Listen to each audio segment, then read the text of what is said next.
We live at a time in the Western world where people believe wealthy people should be put on display to be publicly shamed, tracked, and everything they do should be monitored. Today, I'm going to tell you how to take back control.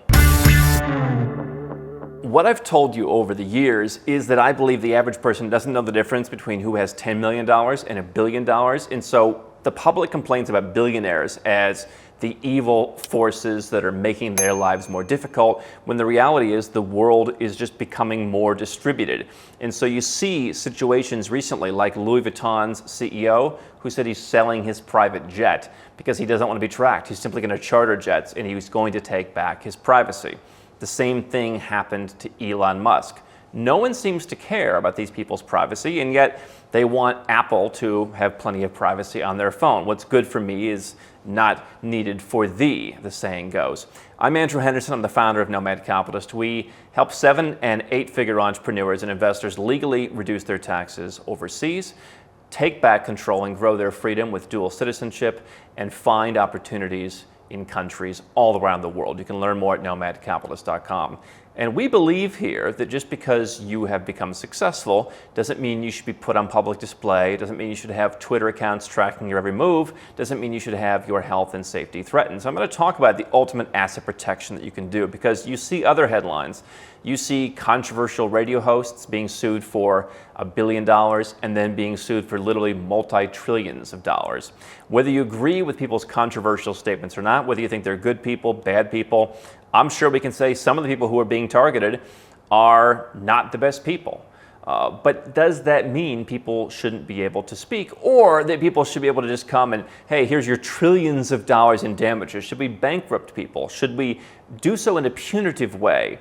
This is something that growing up in the United States I saw, where it's one of the most, if probably the most litigious culture in the entire world. And if you're an American and you don't ever travel overseas, you're never going to realize just how less litigious the rest of the world is, just how more free the rest of the world is in terms of allowing people to make honest mistakes.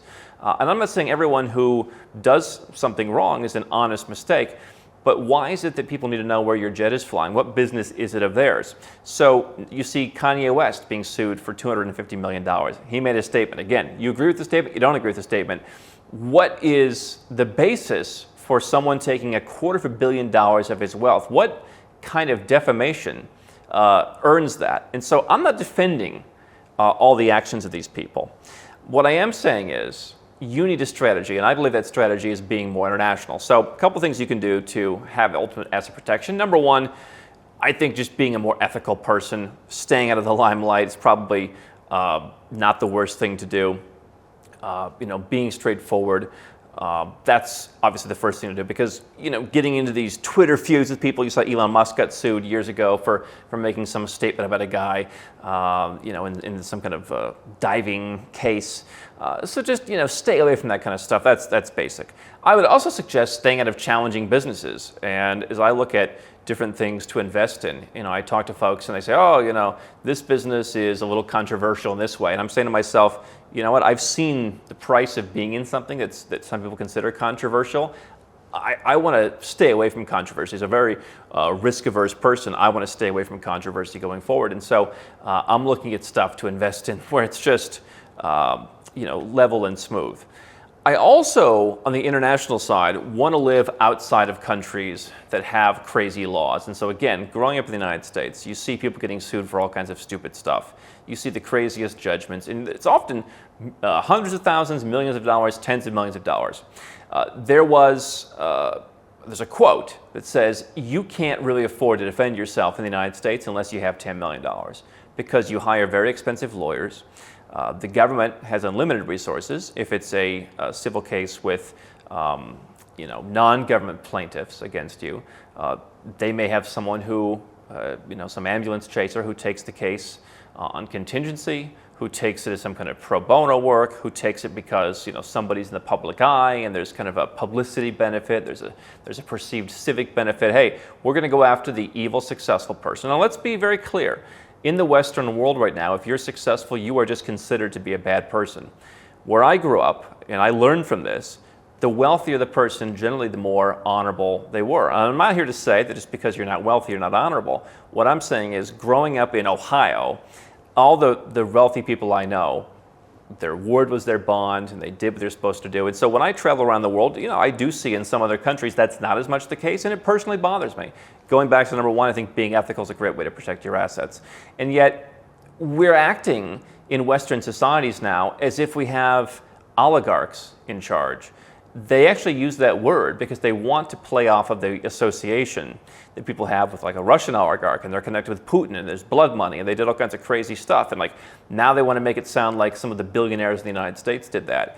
I suppose there are certainly some unethical, wealthy people in the West, and I'm not saying unethical as in they make their workers work too hard. Like that literally is a thing now. We have a factory, we have a warehouse, and people need to move quickly and get the job done. Like this person's a tyrant, it's modern day slavery, someone took a job and they have to actually work, like, oh, mental health. I'm not talking about that. Surely there are some people who you could say, all right, this person is corrupt, what have you, but that's not the vast majority of people. And why would you want to get lumped in with that person? So someone can come after you if you have all your assets in the United States, if you live in the United States, if your entire scope of interest is in the United States, and to a lesser extent other Western countries. And they can take the case to the court of public opinion. Even if you're vindicated, you will lose your reputation. And that doesn't really happen in countries around the world. Certainly people get attacked, but I think that this is a very American thing, particularly, where you have just crazy laws, crazy lawsuits. There was a book many, many years ago in the United States, 3 felonies a day. The average person commits 3 felonies a day. If people want to go after you, they can. This is not how things work in the rest of the world, where people just work on common sense. There's not a lot of common sense left in some Western countries where, hey, you know what, I was being ethical, I made a little mistake, and whatever. We help people process citizenship by investment. And one of the things you have to answer is, have you ever been convicted of any kind of crime? And we've had a few people over the years where it's, the example I've given somewhat in jest in the past was, I urinated behind a police car or something. I mean, it's obviously a stupid thing to do. When you're 19 years old, or more, maybe it was more likely like I urinated in a bush outside of a bar, and the police were driving by, and I got taken in. And and a lot of we have our team around the world because we help people create their plan, and then we help them execute it. So we're helping them with the entire process of figuring out which citizenship to get, figuring out is there a tax plan involved, is there whatever the international planning is, and then we're actually helping them do the work, complete the paperwork, and save them a lot of time. And so people are often laughing their heads off around the office of like, what? Like this guy, he's like 19.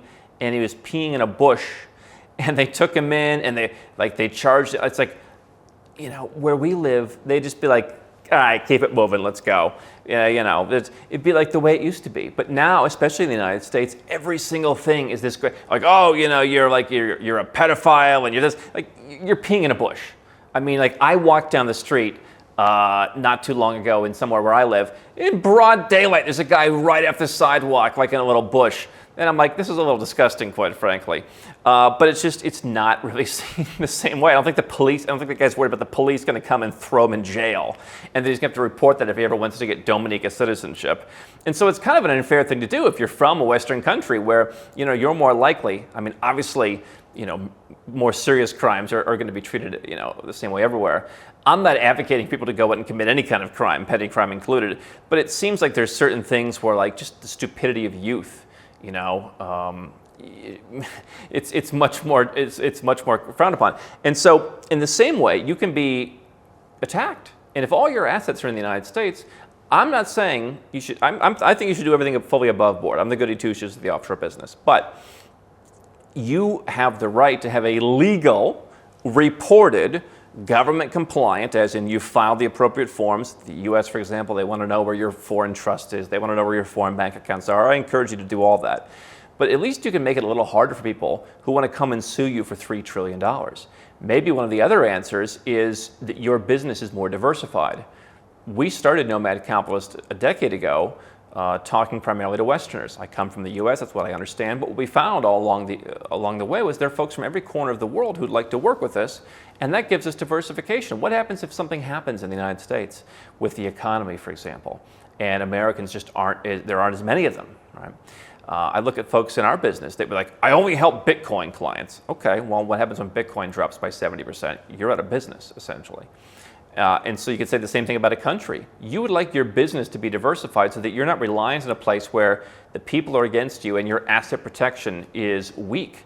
And so diversify your bank accounts, diversify your investments, potentially use legal structures to do that. If you're looking at setting up a trust domestically, consider setting up an offshore trust. And let's be clear, this is not about taking from anybody. This is not about hiding.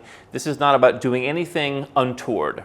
This is about taking proper precautions the same way you would do domestically, but just making them a little bit more diversified. And so what you want to understand, and what we connect people with tax attorneys and CPAs and what have you for this kind of stuff in the course of our business, is because we want you to do that in a very compliant and very upstanding way so that you don't have worse asset protection because you end up getting in trouble for not following the right forms or doing things correctly. That's very important. It's something we have a whole network of experts we have tested and vetted over the years to make sure they can help you. We'll just send you to them if you're our client.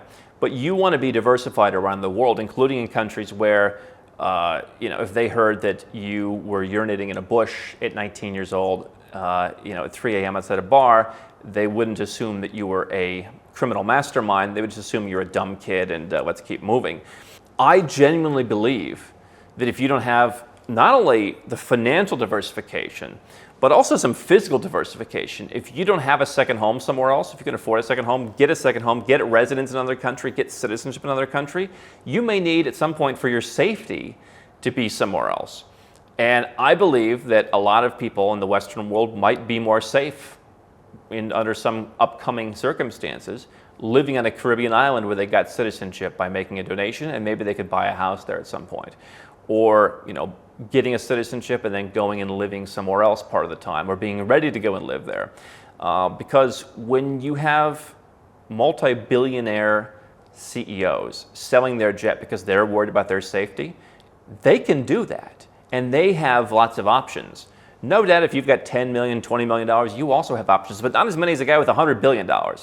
The worst thing I always imagined growing up is when you see people on TV who got caught up in some maelstrom in the news, like Linda Tripp, for example, when I was a kid in the Bill Clinton impeachment, where it's like Linda Tripp, that I recall, wasn't a wealthy person. She's just like a regular employee, and suddenly she's on the front pages of every newspaper. She's probably getting harassed. She's probably getting people coming after her. How does she defend herself? What money does she have to protect herself? Right? If you have $10 million, you can kind of protect yourself. If you got $100 billion, you can obviously protect yourself. But even then, he's like, hey, get me off the radar. When you can be sued for $250 million, when you can be sued for trillions of dollars, who knows what happens with this stuff? But you want to have some kind of financial diversification and some kind of physical diversification. Again, legally reported, legally structured offshore bank accounts, potentially trusts, maybe part of your company moves overseas, maybe you move part of your business operations overseas, and then physically, what's your residence or citizenship somewhere else? Where are you going to go if the pitchforks come out back home? Keep it compliant, but realize that success has fallen out of favor in the West and you're going to need some kind of backup.